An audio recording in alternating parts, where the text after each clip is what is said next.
Hello everyone. आज हम आपकी भवानी प्रसाद मिश्र द्वारा रचित घर की याद का पार्ट सेकंड पढ़ने जा रहे हैं, जिसमें कि भवानी प्रसाद मिश्र जो कि पांचवें पुत्र हैं अपने पिता के, और जो कि स्वतंत्रता संग्राम की लड़ाई के कारण जेल में हैं और अपने घर की याद हमको बताते हैं किस तरह से घर को याद करते हैं।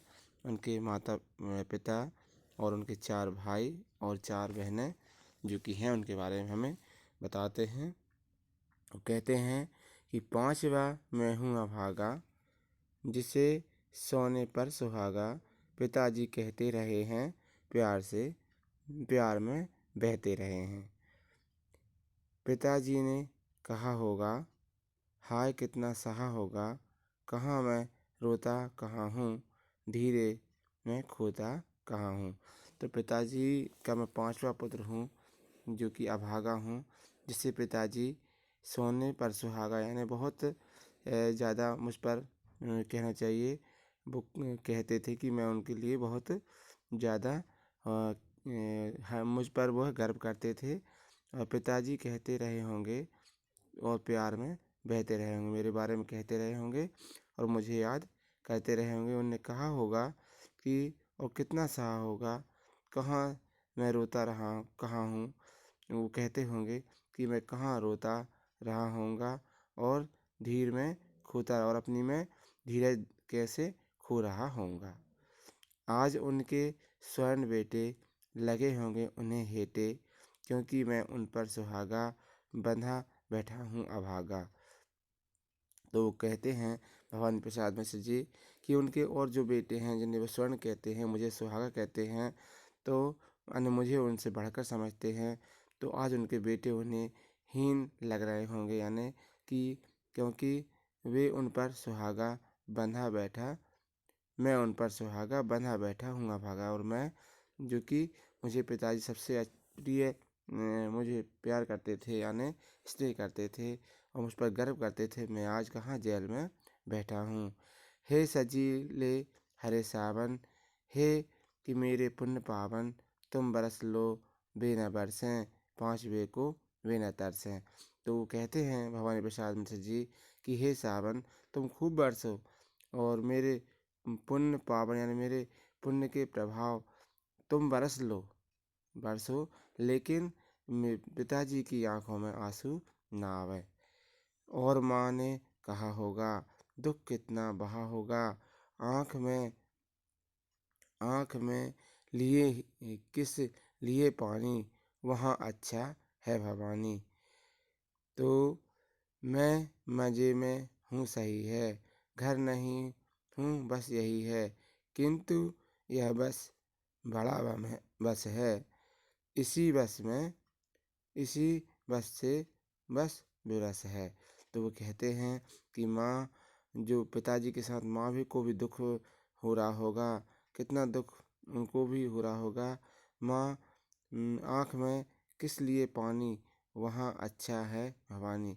और वो कहते हैं कि मैं अपनी आँखों में क्यों आंसू बहाऊं, क्योंकि वह वहाँ अच्छा है, क्योंकि वह उसने कोई गलत काम नहीं किया है। वह अपने देश की रक्षा के लिए, देश के लिए ही तो वह उसने ऐसा काम किया है और वह जेल में गया है।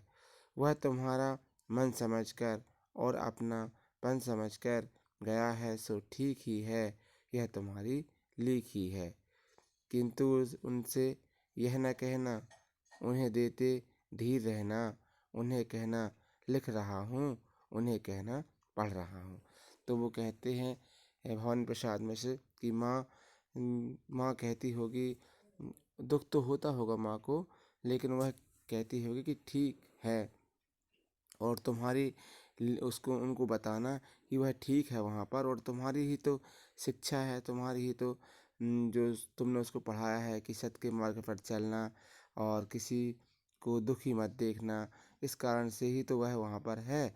और कहना माँ से कि वह ठीक है, वहाँ पर लिख रहा है, पढ़ रहा है, वहाँ पर वह पढ़ाई लिखाई कर रहा है। पाँव जो पीछे हटाता, को मेरी लजाता, इस तरह हो न कच्चे, रो पड़े और बच्चे। तो पिताजी समझाते हैं माँ को कि यदि वो पाँव हटाता यानी पीछे हट जाता तो फिर तुम्हारे ऊपर कहना चाहिए आँच आती तुम्हारे, ये कि सब लोग कहते अरे इनका लाल कैसा है जो कि किसी अपनी देश की रक्षा के लिए अपनी आगे नहीं आ रहा है, पीछे हट रहा है। तो इस कारण से वह अच्छा है कि आगे बढ़ रहा है, अपने देश की रक्षा के लिए काम कर रहा है, भले ही वह जेल में है तो क्या है। ठीक है, तो ऐसा इस तरह हो ना कच्चे, इस तरह कच्चे ना हो, क्योंकि और बच्चे जो हैं रो पड़ेंगे। काम करता हूँ कि कहना, नाम करता हूँ कि कहना, चाहते हैं लोग कहना, मत करो कुछ शोक कहना। वह कहता है वहाँ पर वो कुछ काम करता है, ठीक है, वह दुखी नहीं है और उसे चाहते हैं सारे लोग, वहाँ के सब लोग उसे प्रेम करते हैं। मत और उसे कुछ शोक मत उसका कुछ शोक मत करो। और कहना मस्त हूँ मैं, काटने में व्यस्त हूँ मैं, वजन 70 शेर मेरा और भोजन ढेर मेरा। कहते हैं कि मैं वहाँ पर मस्त हूँ, क्योंकि जो समय जो गांधी जी का चरखा से जो कहना चाहिए धागा बनाने की जो क्रिया थी वह वहाँ पर चलती थी, तो वह काम करता था भवानी प्रसाद मिश्र। तो कहते थे कि मैं काटने में व्यस्त हूँ और वजन 70 शेर मेरा, मेरा वजन कितना है 70 किलो का है, और भोजन ढेर मेरा, और भोजन भी बहुत सारा यहाँ पर मिलता है। हाय रे ऐसा न कहना कि हाय रे ऐसा न कहना है कि जो वैसा न कहना, कहना देना जागता हूँ आदमी से भागता हूँ। और ऐसा मत कहना कि वैसा ही हूँ, और कह देना यह न कह देना कि मैं जागता हूँ आदमी से भागता हूँ, यह उनसे मत कहना। कूदता हूँ खेलता हूँ, दुख है जो डट कर ठेलता हूँ, और कहना मस्त हूँ मैं, यूं न कहना अस्त हूँ मैं। यानी वो कहते हैं कि मेरी माँ से यह मत कहना कि मैं तो कि यहाँ दुखी हूँ, मैं तो खेलता कूदता हूँ, दुख को झेलता हूँ, और कह देना माँ से कि मैं तो मस्त हूँ, और यह मत कह देना कि मैं अस्त हूँ यानी मैं यहाँ पर दुखी हूँ। कहना देना मौन हूँ मैं, खुद न समझूं कौन हूँ मैं, देखना कुछ बक न देना, उन्हें कोई शक न देना। और कहते हैं कि उनसे मेरी माँ से यह मत कह देना कि मैं यहाँ पर मौन हूँ यानी दुखी हूँ, और खुद न समझूं कौन, और मैं अपने आप को ही ना समझ पाऊँ कि कौन हूँ मैं।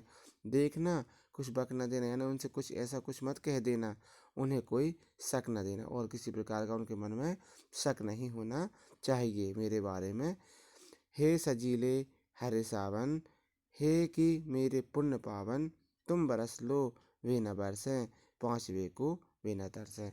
तो वो कहते हैं उस समय, क्योंकि वो बरसात का मौसम था, बरसात तो होगी, तो वो कहते हैं हे सजीले हरे सावन, ठीक है सजे हुए सावन तुम बरसो, लेकिन मेरे मेरे पुण्य भी बरसें, लेकिन तुम यह सब जो है यहाँ बरस रहे हो इस तरीके से, वहाँ मेरे माता पिता की आंखों से आंसू ना बरसें, और अपने पांचवें पुत्र के लिए वह ना तरसें।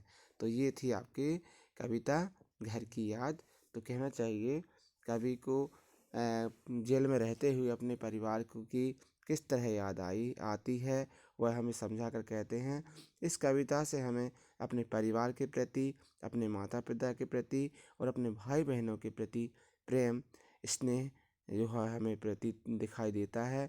हमें भी इस तरीके से अपने परिवार से जुड़ा रहना चाहिए और हमेशा सच्चाई के मार्ग पर चलते हुए आगे बढ़ते रहना चाहिए।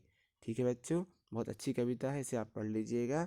पढ़ने के बाद आप लोग इसके क्वेश्चन आंसर लिखकर हमें सेंड करेंगे।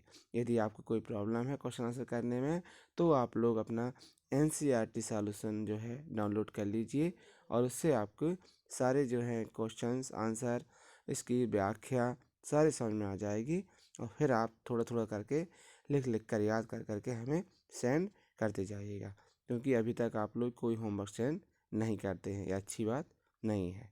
धन्यवाद।